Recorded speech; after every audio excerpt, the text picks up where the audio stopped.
My name is Maya Osei. I am 31 years old. And 9 years ago, at my medical school graduation dinner, my parents looked around a table of 30 family members and told me I was dead to this family. Those were the exact words. My father's voice. My mother nodding beside him. 30 people watching. I said nothing. I folded my napkin, set it on the table, and walked out.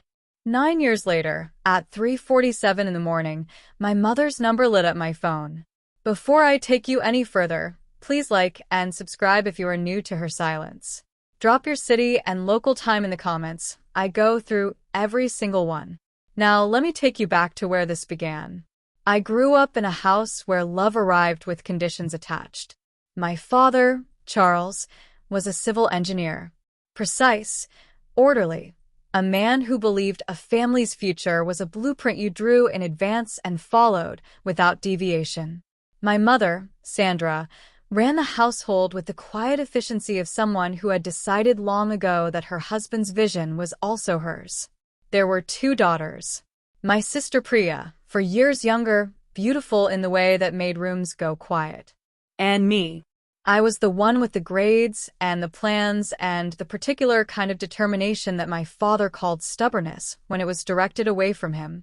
At 17, I told my parents I wanted to be a doctor. My father said medicine was acceptable if I married first and completed my residency afterward. He had someone in mind. The son of a family friend. Decent man, I was told. Steady income. Good family. I said I would think about it. At 18, I applied to pre-med and did not think about it further. The next 4 years were a negotiation conducted entirely in silences. I attended university on a merit scholarship. I came home for holidays. My parents set my plate at the table and asked careful questions about my studies. They did not ask about the marriage conversation again. I believed, the way young people believe things they need to believe, that they had accepted it. I was wrong. My graduation dinner was a Saturday in June. My parents had planned it. A private room at a restaurant on Meridian Street. 30 people. White tablecloths. My grandmother had flown in from Accra. My aunts. 3 cousins. My father's business partner and his wife. Priya, glowing, 22 and newly engaged to the man my parents had originally selected for me. I noticed it first in the toasts. My father stood and raised his glass to Priya's engagement, then to the family's future. Then he looked at me. His voice did not change register.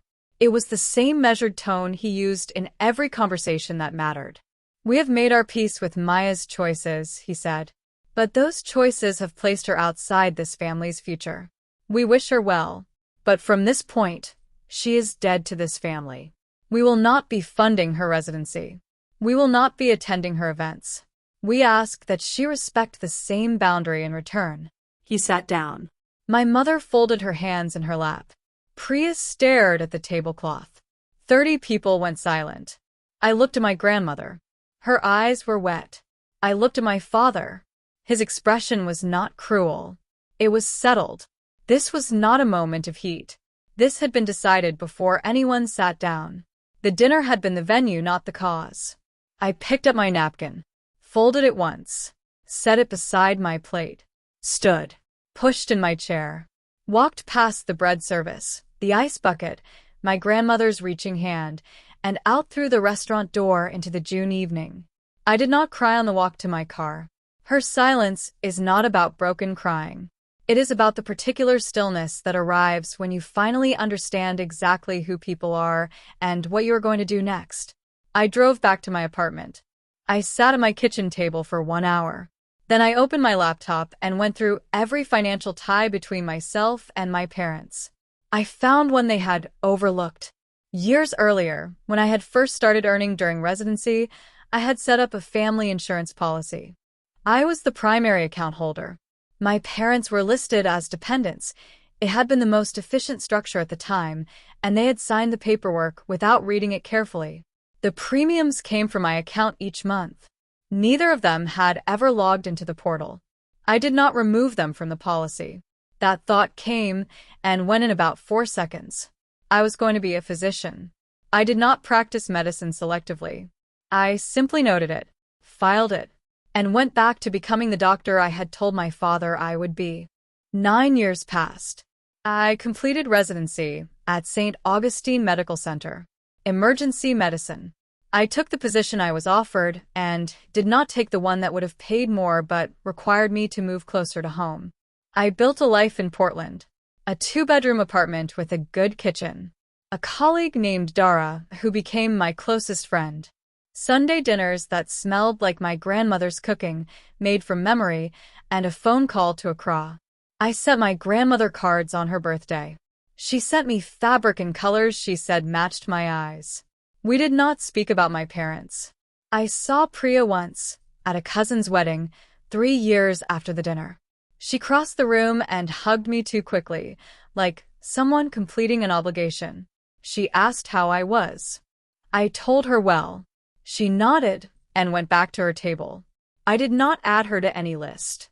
I did not carry anger like a balance sheet. I carried the work. Every shift, every patient, every decision made in the 30 seconds between a door opening and a life changing. That was where I lived. If you have ever had to become exactly who you said you would be, entirely on your own, without the people who are supposed to witness it, I want to hear about it. Tell me in the comments. Stay with me. This is where the story turns. 3:47 in the morning. My phone lit up. My mother's name on the screen. I stared at it for 3 full seconds. Then I answered. Her voice arrived in pieces. Dad. Collapsed. St. Augustine, my hospital, 20 minutes away. Chest. They needed surgical consent and the insurance portal access immediately. The admission system had pulled my name as primary account holder. The attending had told her, without account authorization and surgical consent documentation, they could not proceed with the emergency procedure. Every minute mattered. She was not speaking in sentences. She was breathing in short bursts between words. I had heard that exact pattern dozens of times. It was the voice of someone in the waiting room watching a clock and understanding for the first time what clocks actually meant. I was already out of bed. I drove to St. Augustine in 11 minutes. I went through the staff entrance, not the waiting room entrance. I pulled up the insurance portal on my phone in the elevator. I was at the admissions desk at 4:02 a.m. My mother was in the family waiting area. She saw me come through the door in my coat, my badge already on my lanyard. Her face did something I had no name for. Not gratitude, exactly. Something older and more complicated than gratitude. The attending, Dr. Ferris, met me at the desk. I handled the authorization in 4 minutes. Signed the consent documentation. Verbally confirmed the policy status. Dr. Ferris thanked me and went back through the doors. I sat down across from my mother. She was holding a paper cup of coffee she had not drunk. Her hair was loose, which I had never seen in public before. She looked like someone who had left the house in the middle of a night she had not expected. "You came," she said. "Of course I came." I kept my voice steady. "He is my father." She pressed her lips together. Her hands tightened around the cup. "Maya." She paused for a long time. "I am sorry." 2 words. 6 letters. 9 years. I did not tell her it was all right. It was not all right. I did not tell her I forgave her. I had not decided that yet. I told her what I knew for certain. "He is going to be okay," I said. "Dr. Ferris is the best we have." She nodded. We sat together in the waiting room for 2 hours and 14 minutes. At 6:19 a.m., Dr. Ferris came out and told us the procedure had gone well. My mother exhaled so completely that her whole body seemed to change shape. I stood up, put on my coat, and said I would check on him during my shift. She nodded. Then she reached out and touched my hand. One brief moment. Then she let go. I walked back through the staff entrance and started my day. That night I sat in my apartment and stayed with what I felt. Not victory. Not satisfaction. Something quieter. The particular piece of a person who built something in the silence and found that what they built was exactly what was needed when the moment finally arrived. That is what her silence means. Not revenge, not punishment, just the work, done carefully in the years when no one is watching.